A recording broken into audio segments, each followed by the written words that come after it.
प्रथम तंत्र मित्रभेद। इस तंत्र में पहली अंधिकार चेष्टा, दूसरी ढोल की पोल, तीसरी अकला बड़ी या भैंस, चौथी बगुला भगत, पांचवी सबसे बड़ा बल बुद्धि बल, छठी कुसंग का फल, सात रंग सियार, आठ फूंक फूंक पर पगधरो, नौ घड़े पत्थर का न्याय, 10 हितैषी की सीख मानो, 11 दूरदर्शी बनो, 12 एक और एक 11, 13 कुटिल नीति का रहस्य, 14 सीख न दीजिए बानरा, 15 शिक्षा का पात्र, 16 मित्रद्रोह का फल, 17 करने से पहले सोचो, 18 जैसे को तैसा, 19 मूर्ख मित्र। महिला रूप्य नाम के नगर में वर्धमान नाम का एक वणिक पुत्र रहता था। उसने धर्मयुक्त रीति से व्यापार में पर्याप्त धन पैदा किया था, किंतु उतने से संतोष नहीं होता था और भी अधिक धन कमाने की इच्छा थी। 6 उपायों से ही धन उपार्जन किया जाता है: भिक्षा, राजसेवा, खेती, विद्या, सूद और व्यापार से। इनमें से व्यापार का साधन ही सर्वश्रेष्ठ है। व्यापार के भी अनेक प्रकार हैं। उनमें से सबसे अच्छा यही है कि परदेश से उत्तम वस्तुओं का संग्रह करके स्वदेश में उन्हें बेचा जाए। यही सोचकर वर्धमान ने अपने नगर से बाहर जाने का संकल्प किया। मथुरा जाने वाले मार्ग के लिए उसने अपना रथ तैयार करवाया। रथ में 2 सुंदर सुदृढ़ बैल लगवाए। उनके नाम थे संजीवक और नंदक। वर्धमान का रथ जब यमुना के किनारे पहुंचा तो संजीवक नाम का बैल नदी तट की दलदल में फंस गया। वहां से निकलने की चेष्टा में उसका एक पैर भी टूट गया। वर्धमान को यह देखकर बड़ा दुख हुआ। 3 रात उसने बैल के स्वस्थ होने की प्रतीक्षा की। बाद में उसके सारथी ने कहा कि इस वन में अनेक हिंसक जंतु रहते हैं, यहाँ उनसे बचाव का कोई उपाय नहीं है। संजीवक के अच्छा होने में बहुत दिन लग जाएंगे। इतने दिन यहाँ रहकर प्राणों का संकट नहीं उठाया जा सकता। इस बैल के लिए अपने जीवन को मृत्यु के मुख में क्यों डालते हैं? तब वर्धमान ने संजीवक की रखवाली के लिए रक्षक रखकर आगे प्रस्थान किया। रक्षकों ने भी जब देखा कि जंगल अनेक शेर, बाघ, चीतों से भरा पड़ा है तो वे भी 2-1 दिन बाद ही वहां से प्राण बचाकर भागे और वर्धमान के सामने यह झूठ बोल दिया, स्वामी, संजीवक तो मर गया, हमने उसका दाह संस्कार कर दिया। वर्धमान यह सुनकर बड़ा दुखी हुआ, किंतु अब कोई उपाय न था। इधर संजीवक यमुना तट की शीतल वायु के सेवन से कुछ स्वस्थ हो गया था। किनारे की दूब का अग्रभाग पशुओं के लिए बहुत बलदायी होता है। उसे निरंतर खाने के बाद वह खूब मांसल और रुष्ट पुष्ट भी हो गया। दिन भर नदी के किनारों को सींगों से पाटना और मदमस्त होकर गरजते हुए किनारों की झाड़ियों में सींग उलझाकर खेलना ही उसका काम था। एक दिन उसी यमुना तट पर पिंगलक नाम का शेर पानी पीने आया। वहां उसने दूर से ही संजीवक की गंभीर हुंकार सुनी। उसे सुनकर वह भयभीत सा हो सिमट कर झाड़ियों में जा छिपा। शेर के साथ 2 गीदड़ भी थे, करटक और दमनक। ये दोनों सदा शेर के पीछे पीछे रहते थे। उन्होंने जब अपने स्वामी को भयभीत देखा तो आश्चर्य में डूब गए। वन के स्वामी का इस तरह भयातुर होना सचमुच बड़े अचंभे की बात थी। आज तक पिंगलक कभी इस तरह भयभीत नहीं हुआ था। दमनक ने अपने साथी गिदड़ को कहा, करकट, हमारा स्वामी वन का राजा है, सब पशु उससे डरते हैं। आज वही इस तरह सिमट कर डरा सा बैठा है। प्यासा होकर भी वह पानी पीने के लिए यमुना तट पर जाकर लौट आया। इस डर का कारण क्या है? करटक ने उत्तर दिया, दमनक, कारण कुछ भी हो, हमें क्या? दूसरों के काम में हस्तक्षेप करना ठीक नहीं। जो ऐसा करता है वह उसी बंदर की तरह तड़प तड़प कर मरता है जिसने दूसरे के काम में कौतूहलवश व्यर्थ ही हस्तक्षेप किया था। दमनक ने पूछा, यह क्या बात कही तुमने? करटक ने कहा, सुनो। 1 अंधिकार चेष्टा। अव्यापारेषु व्यापारं यो नरः कर्तुमिच्छति स एव निधनं याति किलोत्पाटिव वानरः। दूसरे के काम में हस्तक्षेप करना मूर्खता है। एक गांव के पास जंगल की सीमा पर मंदिर बन रहा था। वहाँ के कारीगर दोपहर के समय भोजन के लिए गांव में आ जाते थे। एक दिन जब वे गांव में आए हुए थे तो बंदरों का एक दल इधर उधर घूमता हुआ वहीं आ गया जहाँ कारीगरों का काम चल रहा था। कारीगर उस समय वहाँ नहीं थे। बंदरों ने इधर उधर उछलना और खेलना शुरू कर दिया।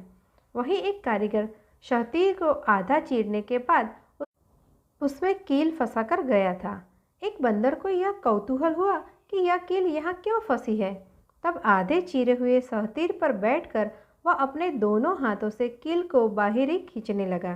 कील बहुत मजबूती से वहाँ गड़ी थी, इसीलिए बाहर नहीं निकली, लेकिन बंदर भी हठी था। वह पूरे बल से कील निकालने में जूझ गया। अंत में भारी झटके के साथ वह कील निकल आई, किंतु उसके निकलते ही बंदर का पिछला भाग शहतीर के चीरे हुए दो भागों के बीच में आकर पिचक गया। अभागा बंदर वहीं तड़प तड़प कर मर गया। इसीलिए मैं कहता हूँ कि हमें दूसरों के काम में हस्तक्षेप नहीं करना चाहिए।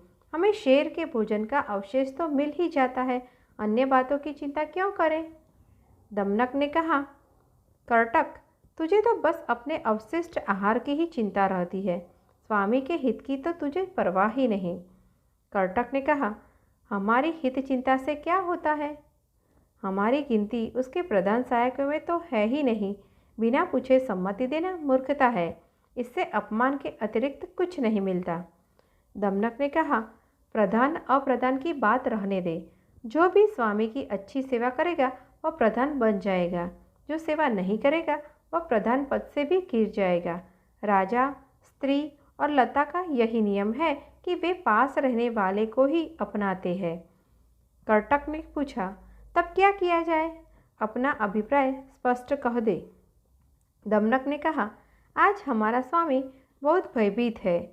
उसे भय का कारण बताकर संधि, विग्रह, आसन, संश्रय, वैधि भाव आदि उपायों से हम भय निवारण की सलाह देंगे। कर्टक ने पूछा, तुझे कैसे मालूम कि स्वामी भयभीत है?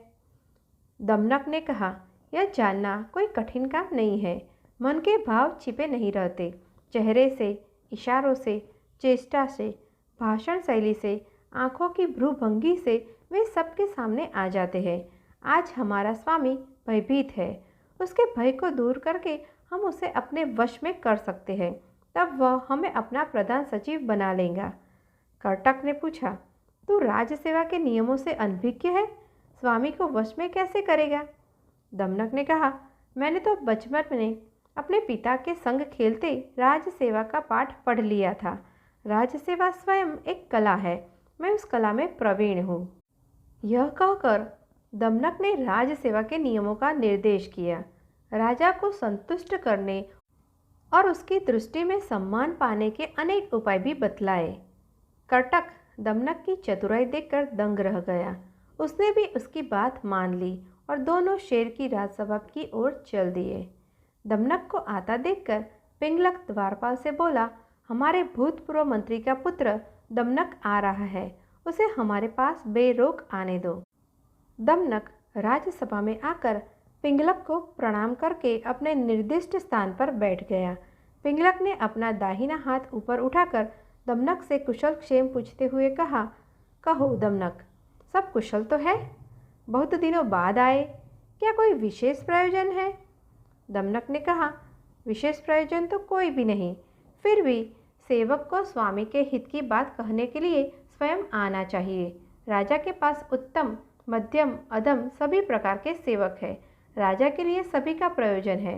समय पर तिनके का भी सहारा लेना पड़ता है। सेवक की तो बात ही क्या है। आपने बहुत दिन बाद आने का उपालंब दिया है, उसका भी कारण है। जहाँ कांच की जगह मणि और मणि के स्थान पर कांच जड़ा जाए वहाँ अच्छे सेवक नहीं ठहरते। जहाँ पारखी नहीं वहाँ रत्नों का मूल्य नहीं लगता। स्वामी और सेवक परस्पराश्रयी होते हैं, उन्हें एक दूसरे का सम्मान करना चाहिए। राजा तो संतुष्ट होकर सेवक को केवल सम्मान देते हैं, किंतु सेवक संतुष्ट होकर राजा के लिए प्राणों की बलि दे देता है। पिंगलक दमनक की बातों से प्रसन्न होकर बोला, तू तो हमारे भूतपूर्व मंत्री का पुत्र है, इसलिए तुझे जो कहना है निश्चिंत होकर कह दे। दमनक ने कहा, मैं स्वामी से कुछ एकांत में कहना चाहता हूँ। 4 कानों में ही भेद की बात सुरक्षित रह सकती है, 6 कानों में वह भेद गुप्त नहीं रह सकता। तब पिंगलक ने इशारों से बाघ, रीछ, चीते आदि सब जानवरों को सभा से बाहर भेज दिया। सभा में एकांत होने के बाद दमनक ने शेर के कानों के पास जाकर प्रश्न किया। दमनक ने पूछा, स्वामी, जब आप पानी पीने गए थे तब पानी पिए बिना लौट क्यों आए थे? इसका कारण क्या था? पिंगलक ने जरा सूखी हंसी हंसते हुए उत्तर दिया, कुछ भी नहीं। दमनक ने कहा, देवी, यदि वह बात कहने योग्य नहीं है तो मत कहिए। सभी बातें कहने योग्य नहीं होती। कुछ बातें अपनी स्त्री से भी छिपाने योग्य होती है, कुछ पुत्रों से भी छिपा ली जाती है। बहुत अनुरोध पर भी ये बातें नहीं कही जाती। पिंगलक ने सोचा, यह दमनक बुद्धिमान दिखता है, क्यों न इससे अपने मन की बात कह दी जाए। यह सोच वह कहने लगा। पिंगलक ने दमनक को पूछा, दमनक, दूर से जो यह हुंकार की आवाज़ आ रही है उसे तुम सुनते हो? दमनक ने कहा, सुनता हूँ स्वामी। उससे क्या हुआ? पिंगलक ने कहा, दमनक, मैं इस वन से चले जाने की बात सोच रहा हूँ। दमनक ने कहा, किस लिए भगवान? पिंगलक ने कहा, इसलिए कि इस वन में यह कोई दूसरा बलशाली जानवर आ गया है। उसी का यह भयंकर घोर गर्जन है। अपनी आवाज़ की तरह वह स्वयं भी इतना ही भयंकर होगा, उसका पराक्रम भी इतना ही भयानक होगा। दमनक ने कहा, स्वामी, ऊंचे शब्द मात्र से भय करना युक्ति युक्त नहीं है। ऊंचे शब्द तो अनेक प्रकार के होते हैं। भेरी, मृदंग, पटह, शंख, काहल आदि अनेक वाद्य हैं जिनकी आवाज़ बहुत ऊंची होती है। उनसे कौन डरता है? यह जंगल आपके पूर्वजों के समय का है, वह यही राज्य करते रहे हैं। उसे इस तरह छोड़कर जाना ठीक नहीं। ढोल भी कितनी जोर से बजता है। गोमायु को उसके अंदर जाकर ही पता लगा कि वह अंदर से खाली था। पिंगलक ने कहा, गोमायु की कहानी कैसी है? दमनक ने तब कहा, ध्यान देकर सुनिए। दूसरी, ढोल की पोल। शब्द मात्रान भेतव्यम। शब्द मात्र से डरना उचित नहीं। गोमायु नाम का गीदड़ एक बार भूखा प्यासा जंगल में घूम रहा था। घूमते घूमते वह एक युद्ध भूमि में पहुंच गया। वहां 2 सेनाओं में युद्ध होकर शांत हो गया था, किंतु एक ढोल अभी तक वहीं पड़ा था। उस ढोल पर इधर उधर लगी बेलों की शाखाएं हवा से हिलती हुई प्रहार करती थी। उस प्रहार से ढोल में बड़ी जोर की आवाज़ होती थी। आवाज़ सुनकर गोमायु बहुत डर गया। उसने सोचा, इससे पूर्व कि यह भयानक शब्द वाला जानवर मुझे देखे, मैं यहाँ से भाग जाता हूँ। किंतु दूसरे ही क्षण उसे याद आया कि भय या आनंद के उद्वेग में हमें सहसा कोई काम नहीं करना चाहिए, पहले भय के कारण की खोज करनी चाहिए। यह सोचकर वह धीरे धीरे उधर चल पड़ा जिधर से शब्द आ रहा था। शब्द के बहुत निकट पहुंचा तो ढोल को देखा। ढोल पर बेलों की शाखाएं चोट कर रही थी। गोमायु ने स्वयं भी उस पर हाथ मारने शुरू कर दिए। ढोल और भी जोर से बज उठा। गीदड़ ने सोचा, यह जानवर तो बहुत सीधा साधा मालूम होता है। इसका शरीर भी बहुत बड़ा है, मांसल भी है। इसे खाने से कई दिनों की भूख मिट जाएगी। इसमें चर्बी, मांस, रक्त खूब होगा। यह सोचकर उसने ढोल के ऊपर लगे हुए चमड़े में दांत गड़ा दिए। चमड़ा बहुत कठोर था। गीदड़ के 2 दांत टूट गए। बड़ी कठिनाई से ढोल में एक छिद्र हुआ। उस छिद्र को चौड़ा करके गोमायु गीदड़ जब नगाड़े में घुसा तो यह देखकर बड़ा निराश हुआ कि वह तो अंदर से बिल्कुल खाली है। उसमें रक्त, मांस, मज्जा थे ही नहीं। इसीलिए मैं कहता हूँ कि शब्द मात्र से डरना उचित नहीं है। पिंगलक ने कहा, मेरे सभी साथी उस आवाज़ से डरकर जंगल से भागने की योजना बना रहे हैं। इन्हें किस तरह धीरज बताऊं? दमनक ने कहा, इसमें इनका क्या दोष? सेवक तो स्वामी का ही अनुकरण करते हैं। जैसा स्वामी होगा वैसा ही उसके सेवक होंगे। यही संसार की रीति है। आप कुछ काल धीरज रखें, साहस से काम ले। मैं शीघ्र ही इस शब्द का स्वरूप देखकर आऊँगा। पिंगलक ने पूछा, तू वहाँ जाने का साहस कैसे करेगा? दमनक ने कहा, स्वामी के आदेश का पालन करना ही सेवक का काम है। स्वामी की आज्ञा हो तो आग में कूद पड़ूं, समुद्र में छलांग मार दूं। पिंगलक ने कहा, दमनक, जाओ, इस शब्द का पता लगाओ। तुम्हारा मार्ग कल्याणकारी हो, यही मेरा आशीर्वाद है। तब दमनक पिंगलक को प्रणाम करके संजीवक के शब्द की ध्वनि का लक्ष्य बांधकर उसी दिशा में चल दिया। दमनक के जाने के बाद पिंगलक ने सोचा, यह बात अच्छी नहीं हुई कि मैंने दमनक का विश्वास करके उसके सामने अपने मन का भेद खोल दिया। कहीं वह उसका लाभ उठाकर दूसरे पक्ष से मिल जाए और उसे मुझ पर आक्रमण करने के लिए उकसा दे तो बुरा होगा। मुझे दमनक का भरोसा नहीं करना चाहिए था। वह पदच्युत है, उसका पिता मेरा प्रधानमंत्री था। एक बार सम्मानित होकर अपमानित हुए सेवक विश्वास पात्र नहीं होते। वे इस अपमान का बदला लेने का अवसर खोजते रहते हैं। इसलिए किसी दूसरे स्थान पर जाकर ही दमनक की प्रतीक्षा करता हूँ। यह सोचकर वह दमनक की राह देखता हुआ दूसरे स्थान पर अकेला ही चला गया। दमनक जब संजीवक के शब्द का अनुकरण करता हुआ उसके पास पहुंचा तो यह देखकर उसे प्रसन्नता हुई कि वह कोई भयंकर जानवर नहीं बल्कि सीधा साधा बैल है। उसने सोचा, अब मैं संधि विग्रह की कूटनीति से पिंगलक को अवश्य अपने वश में कर लूँगा। आपत्तिग्रस्त राजा ही मंत्रियों के वश में होते हैं। यह सोचकर वह पिंगलक से मिलने के लिए वापस चल दिया। पिंगलक ने उसे अकेले आता देखा तो उसके दिल में धीरज बंधा। उसने कहा, दमनक, वह जानवर देखा तुमने? दमनक ने कहा, आपकी दया से देख लिया स्वामी।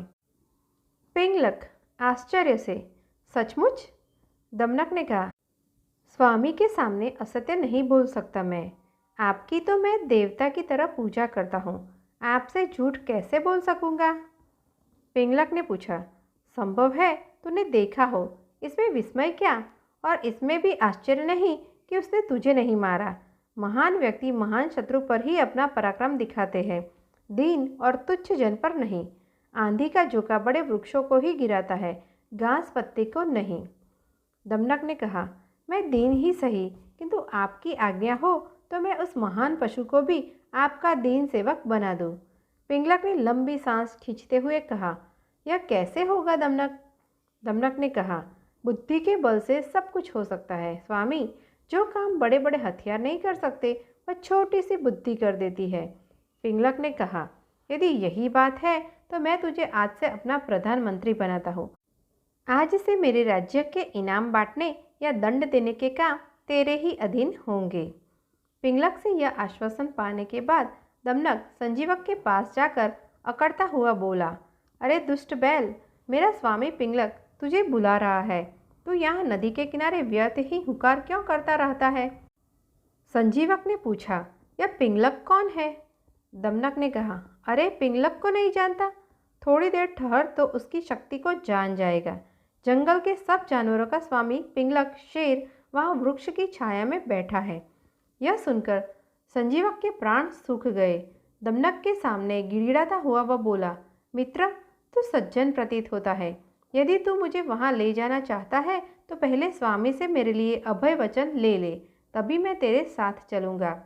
दमनक ने कहा, तेरा कहना सच है मित्र, तू यहीं बैठ, मैं अभय वचन लेकर अभी आता हूँ। तब दमनक पिंगलक के पास जाकर बोला, स्वामी, वह कोई साधारण जीव नहीं है, वह तो भगवान का वाहन बैल है। मेरे पूछने पर उसने मुझे बतलाया कि उसे भगवान ने प्रसन्न होकर यमुना तट की हरी हरी घास खाने को यहाँ भेजा है। वह तो कहता है कि भगवान ने उसे यह सारा वन खेलने और चरने को सौंप दिया है। पिंगलक ने कहा, सच कहते हो दमनक, भगवान के आशीर्वाद के बिना कौन बैल है जो यहाँ इस वन में इतनी निशंकता से घूम सके? फिर तूने क्या उत्तर दिया दमनक? दमनक ने कहा, मैंने उसे कहा कि इस वन में तो चंडी का वाहन रूप शेर पिंगलक पहले ही रहता है।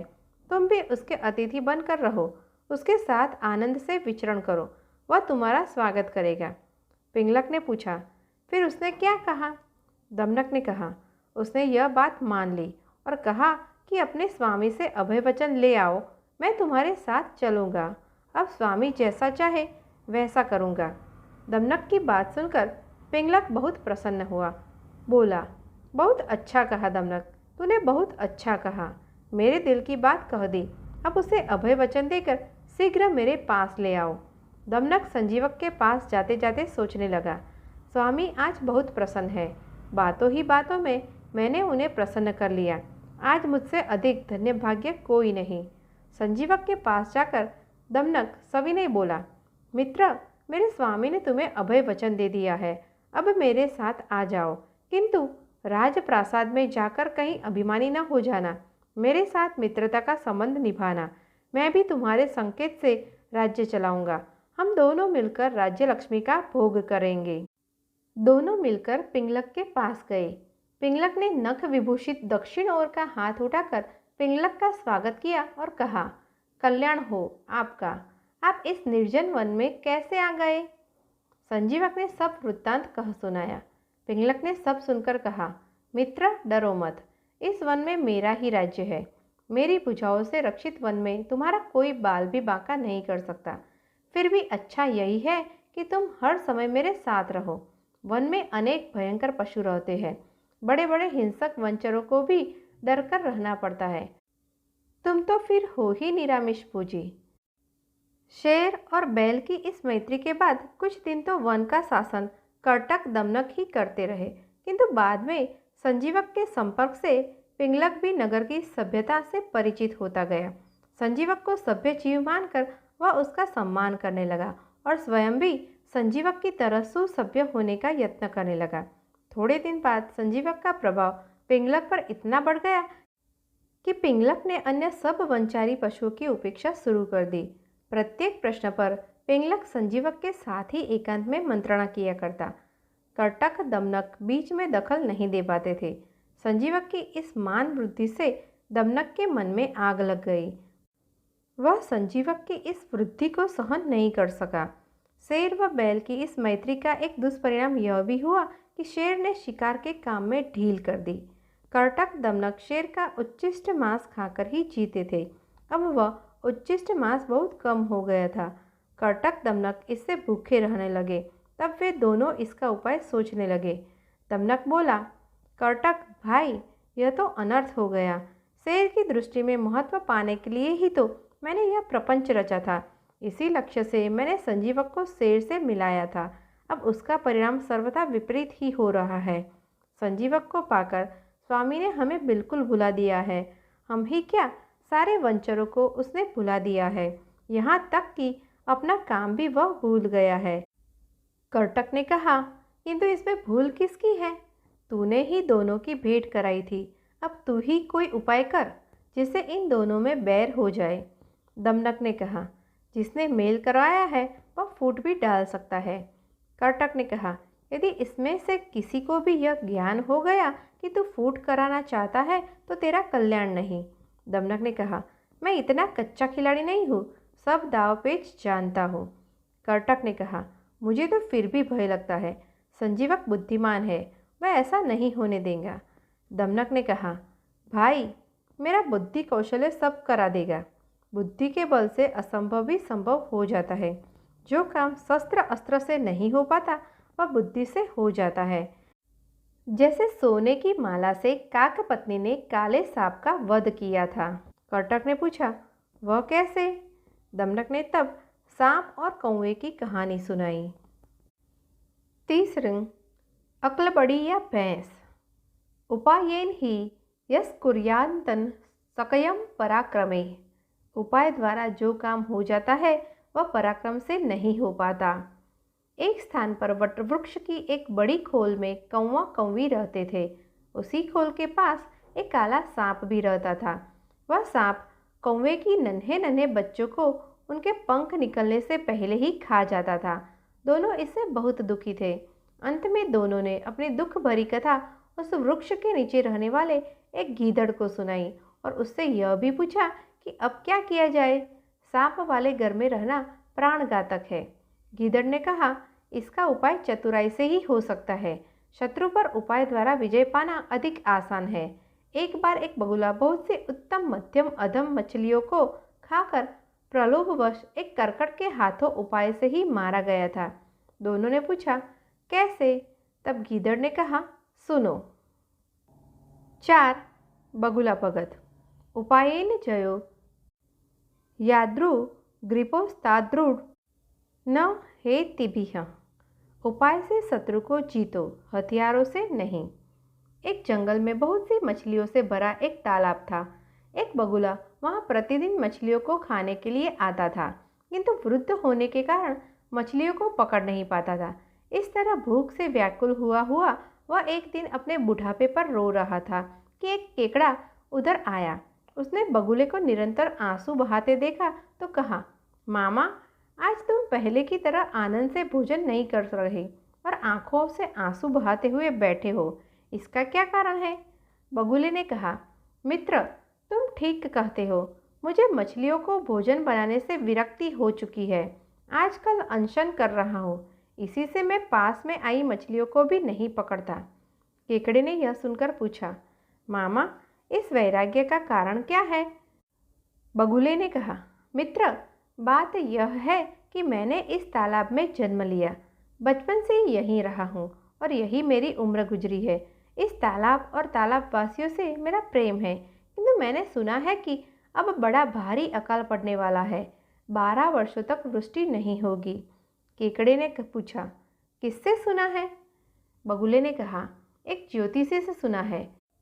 यह शनिश्चर जब शक्टाकार रोहिणी तारक मंडल को खंडित करके शुक्र के साथ एक राशि में जाएगा, तब 12 वर्ष तक वर्षा नहीं होगी। पृथ्वी पर पाप फैल जाएगा। माता पिता अपने संतान का भक्षण करने लगेंगे। इस तालाब में पहले ही पानी कम है, यह बहुत जल्दी सूख जाएगा। इसके सूखने पर मेरे सब बचपन के साथी, जिनके बीच में इतना बड़ा हुआ हूँ, मर जाएंगे। उनके वियोग दुख की कल्पना से ही मैं इतना रो रहा हूँ और इसीलिए मैंने अनशन किया है। दूसरे जलाशयों के सभी जलचर अपने छोटे छोटे तालाब छोड़कर बड़ी बड़ी झीलों में चले जा रहे हैं। बड़े बड़े जलचर तो स्वयं ही चले जाते हैं। छोटे के लिए ही कठिनाई है। दुर्भाग्य से इस जलाशय के जलचर बिल्कुल निश्चिंत बैठे हैं, मानो कुछ होने वाला ही नहीं है। उनके लिए ही मैं रो रहा हूँ। उनका वंशनाश हो जाएगा। केकड़े ने बगुले के मुख से यह बात सुनकर अन्य सब मछलियों को भी भावी दुर्घटना की सूचना दे दी। सूचना पाकर जलाशय के सभी जलचरों, मछलियों, कछुए आदि ने बगुले को घेर कर पूछना शुरू कर दिया, मामा, क्या किसी उपाय से हमारी रक्षा हो सकती है? बगुला बोला, यहाँ से थोड़ी दूर पर एक प्रचुर जल से भरा जलाशय है। वह इतना बड़ा है कि 24 वर्ष सूखा पड़ने पर भी न सूखे। तुम यदि मेरी पीठ पर चढ़ जाओगे तो तुम्हें वहाँ ले चलूँगा। यह सुनकर सभी मछलियाँ, कछुओं और अन्य जलजीवों ने बगुले को भाई, मामा, चाचा पुकारते हुए चारों ओर से घेर लिया और चिल्लाना शुरू कर दिया, पहले मुझे, पहले मुझे। वह दुष्ट भी सबको बारी बारी अपनी पीठ पर बिठाकर जलाशय से कुछ दूर ले जाता और वहाँ एक शिला पर उन्हें पटक कर मार देता था। दूसरे दिन उन्हें खाकर वह फिर जलाशय में आ जाता और नए शिकार ले जाता। कुछ दिन बाद केकड़े ने बगुले से कहा, मामा, मेरी तुमसे पहले पहल भेंट हुई थी, फिर भी आज तक तुम मुझे नहीं ले गए। अब प्रायः सभी नए जलाशय तक पहुंच चुके हैं, आज मेरा भी उद्धार कर दो। केकड़े की बात सुनकर बगुले ने सोचा, मछलियाँ खाते खाते मेरा मन भी अब उब गया है। केकड़े के मांस चटनी का काम देगा, आज इसका ही आहार करूँगा। यह सोचकर उसने केकड़े को गर्दन पर बैठा लिया और वध स्थान की ओर ले चला। केकड़े ने दूर से ही जब एक शिला पर मछलियों की हड्डियों का पहाड़ सा लगा देखा तो वह समझ गया कि यह बगुला किसी अभिप्राय से मछलियों को यहाँ लाता था। फिर भी वह असली बात को छिपाकर प्रकट में बोला, मामा, वह जलाशय अब कितनी दूर रह गया है? मेरे भार से तुम इतना थक गए होगे, इसीलिए पूछ रहा हूँ। बगुले ने सोचा, अब इसे सच्ची बात कह देने में भी कोई हानि नहीं है, इसलिए वह बोला, केकड़े साहब, दूसरे जलाशय की बात अब भूल जाओ। यह तो मेरी प्राण यात्रा चल रही थी, अब तेरा भी काल आ गया है। अंतिम समय में देवता का स्मरण कर ले। इसी शिला पर पटक कर तुझे भी मार डालूंगा और खा जाऊंगा। बगुला अभी यह बात कह ही रहा था कि केकड़े ने अपने तीखे दांत बगुला की नरम मुलायम गर्दन पर गाड़ दिए। बगुला वहीं मर गया, उसकी गर्दन कट गई। केकड़ा मृत बगुले की गर्दन लेकर धीरे धीरे अपने पुराने जलाशय पर ही आ गया। उसे देखकर उसके भाई बंदों ने उसे घेर लिया और पूछने लगे, क्या बात है, आज मामा नहीं आए? हम सब उनके साथ नए जलाशय पर जाने को तैयार बैठे हैं। केकड़े ने हंसकर उत्तर दिया, मूर्खों, उस बगुले ने सभी मछलियों को यहाँ से ले जाकर एक शिला पर पटक कर मार दिया है। यह कहकर उसने अपने पास से बगुले की कटी हुई गर्दन दिखाई और कहा, अब चिंता की कोई बात नहीं है, तुम सब यहाँ आनंद से रहोगे। गीदड़ ने जब यह कथा सुनाई तो कौवे ने पूछा, मित्र, उस बगुले की तरह यह सांप भी किसी तरह मर सकता है? गीदड़ ने कहा, एक काम करो, तुम नगर के राजमहल में चले जाओ, वहाँ से रानी का कंठहार उठाकर सांप के बिल के पास रख दो। राजा के सैनिक कंठहार की खोज में आएंगे और सांप को मार देंगे। दूसरे ही दिन कौवी राजमहल के अंतःपुर में जाकर एक कंठहार उठा लाई। राजा ने सिपाहियों को उस कौवी का पीछा करने का आदेश दिया। कौवी ने वह कंठहार सांप के बिल के पास रख दिया। सांप ने उस हार को देखकर उस पर अपना फन फैला दिया। सिपाहियों ने सांप को लाठियों से मार दिया और कंठहार ले लिया। उस दिन के बाद कौवा कौवी की संतान को किसी सांप ने नहीं खाया। तभी मैं कहता हूँ कि उपाय से ही शत्रु को वश में करना चाहिए। दमनक ने फिर कहा, सच तो यह है कि बुद्धि का स्थान बल से बहुत ऊंचा है। जिसके पास बुद्धि है वही बली है। बुद्धिहीन का बल भी व्यर्थ है। बुद्धिमान निर्बुद्धि को उसी तरह हरा देते हैं जैसे खरगोश ने शेर को हरा दिया था। करकट ने पूछा, कैसे? दमनक ने तब शेर खरगोश की कथा सुनाई।